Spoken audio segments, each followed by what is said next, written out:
Mabiyayang Pasko sa ating lahat. Yes, sabihin na po natin Pasko because sa ating mga born again believers, araw-araw po ay birthday ni Jesus, no? Siyempre, alam naman natin na pinagdiriwang natin ito tuwing December 25. Pero alam ninyo, pinanganak po si Jesus hindi po December. Pinanganak po siya September. Okay, no? May paliwanag po dyan, pero at saka ko na po papaliwanag yan, pero pagtuunan po natin ang pansin ngayon, bakit po ba may Pasko? Bakit po ba merong magdiriwang ng Kapaskuhan? Well, isa lang po ang rason, and I would like you to get your Bibles. Open with me to Galatians chapter 4 verse 4. Galatians chapter 4 verse 4, and I'm gonna use the NLT version para mas madali nating maunawaan ang gustong iparating ni Jesus sa umagang ito sa atin. Galatians chapter 4 verse 4, ito nakalagay dito sa NLT. But when the right time came, God sent His Son, born of a woman, subject to the law. Okay? Tingnan natin to. God sent Him, talunin natin sa 5. God sent Him to buy freedom for us who were slaves to the law, so that He could adopt us as His very own children. Tingnan nyo to. Talunin natin. 6. And because we are His children, God has sent the Spirit of His Son into our hearts, prompting us to call out, Abba, Father. Alam niyo po ba yung Abba? Ang kahulugan po ng Abba sa Hebrew, alam niyo po, gusto niyo malaman kung ano yan? It means daddy. Ganun katindi ang relationship. Napakalapit, no? Now, tingnan niyo. Now, as 7. Tingnan po niyo nakalagay sa 7.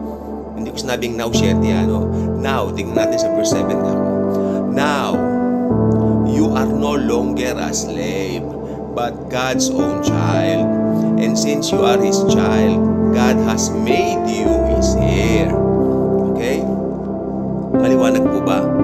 Christmas is about the God who became human being. Siya ay Diyos. Naging tao. Sabi kasi niya rito, tignan nyo, at ito gusto ko po itong sumunod na talata, itong 6, itong 5. God sent Him to buy freedom for us who were slaves to the law, so that He could adopt us as His very own children. Nagkatawang tao pala siya para yung mga makasalanan ay Kanyang i-adopt bilang Kanyang mga anak. At palayain yung mga Hudyo sa batas ni Moises. Pero hanggang ngayon, pasaway naman ayaw tumanggap sa Panginoon. So nabuksan sa mga Gentiles ang grace, ang biyaya. Kaya itong age natin na ito ay napakahalagang alam natin kung ano pa tayo. We are in the church age. Okay?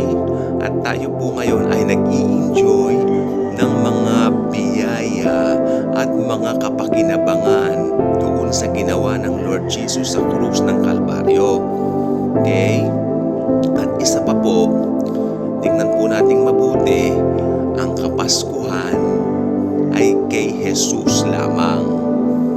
Ibig ko sabihin, there is Christmas because there is a child born in a manger. That is the God of gods who became human being 2,000 years ago. Okay? So, nagkatawang tao ang verbo. Sa pasimula ay ang verbo at ang verbo ay sumasa Diyos at ang verbo ay Diyos. Nagkatawang tao ang verbo at nakipamayan sa atin.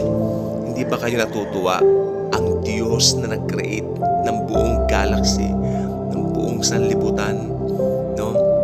Ng buong Milky Way, ay nanahan sa Kanyang sariling creation upang tayo ay bigyan ng buhay na ganap at kasiyasiya. Unang-una, again, ituturo ko, may Pasko dahil may verbo. Ang verbo ay Diyos, nagkatawang tao. Ang pangalan niya, Jesus. May mga Christmas Christmas party po ngayon. Kagabi lang po ay may nag-Christmas party sa kapitbahay namin. Mga kamag-anak ko pa po. Mga unbelievers po sila. Yan. For them, Pasko is about regalo. Sa kanila, Pasko is about regalo. Pasko is about material things. Nandiyan yung mga ibang pinsan ko, Yossi dito, yung inom dito, inom doon. Am I condemning? No. I'm not condemning. Ginagamit ko na lang po yung mga ganyaan upang inyong maalaman. At sa pagkaalam ninyo, may kapakinabangan din naman. Ang Diyos na si Jesus ay pumarito. Yan ang pinakarason ng Kapaskuhan. Again, uulitin ko.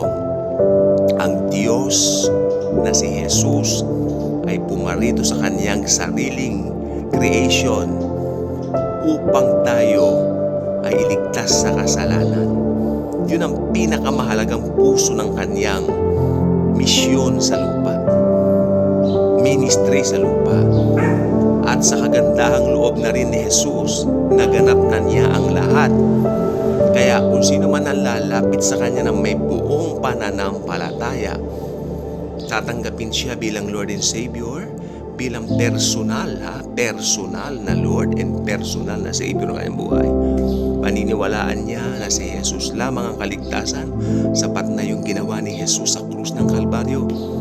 Wala ka na maaaring idagdag pa, dahil wala kang karapatang magdagdag. Uy, tao ka lang, uy, tumigil ka, okay? Wala kang pwedeng idagdag, no? Si Jesus ay Diyos. Siya lang ang may karapatang magligtas sa kanyang creation. Kaya nga nagkatawang tao siya eh. Noong unang panahon, inaabot ng mga tao ang Diyos. Pero hindi nga talaga pwede, palpakis eh. Kaya nga ang Diyos nagsakatawang tao. At nung nagkatawang tao ang Diyos, niligtas tayo. Kaya ngayon, church age kay dali ng kaligtasan. Tanggapin lang ang Diyos na nagkatawang taong ito na si Jesus at maliligtas ka. Again, observation ko, kung wala kay Kristo ang isang tao, iba ang kahulugan sa kanya ng Kapaskuhan. Sa kanya, ang Kapaskuhan ay tila material na bagay na pwedeng makuha. Pinakaaabangan nila yung araw dahil material na bagay na naman ang nasa isip. Kung hindi man, yung mga kaibigan niya, makikita niya. Basta iba ang dahilan. To make sure, just to make sure, set aside ang celebrator natin na si Jesus sa kanila. They don't know about Jesus. They don't know about anything. Am I condemning? No. I am just telling you the truth. Ang sabi ng Bible, and you shall know the truth, and the truth shall set you free. Okay, I'm not condemning them. I am praying for them that one day they will be able to get to know the real and true meaning of Christmas. True meaning of Christmas is Jesus Christ alone. No? Kaya nga ulitin natin, no? Sabi niya, but when the right time came, God sent His, tignan niyo ha, Son, born of a woman, subject to the law. God sent Him to buy freedom for us who were slaves to the law so that He could adopt us as His very own children. Na-adapt ka na ba niya bilang children? Kung hindi pa, decide for Him. This church age, hindi, mahirap mag-decide kay Jesus pagkatapos ng church age. Oy, pasok ka na sa tribulasyon. 7 years of tribulation. Lalabas ang halimaw ng Apokalipsis, si Antikristo. Okay? While true believers is looking forward to meet Jesus Christ, kung naiwan ka naman, you will meet the Antichrist. Good vibes ka na ba? Yan ang pinakamalaking tanong. Kung hindi pa, mag-subscribe ka na. Yan ang notification bell sa bandang baba. Pindutin mo na ito at nang ikaw naman ay lumigaya at sumaya sa buhay mo dahil walang ibang bida rito kundi si Jesucristo lamang. God bless.